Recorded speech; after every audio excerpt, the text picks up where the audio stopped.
Ingsun riko apusi padahal riko wis janji bakal urip dadi siji.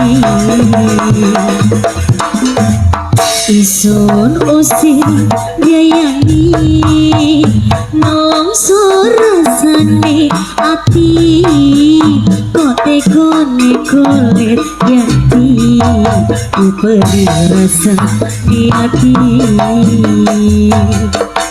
Pikir yang sing bisa ayem sing ngatot moto walangan ati susahan nomso mergian diriku suloyo.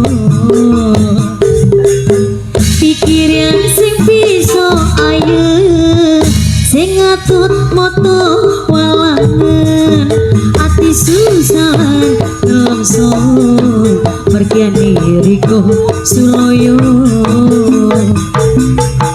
Tinim yang urip sediki saiki tinggal jain isun lan riko wis lilo mergian diriku suloyo.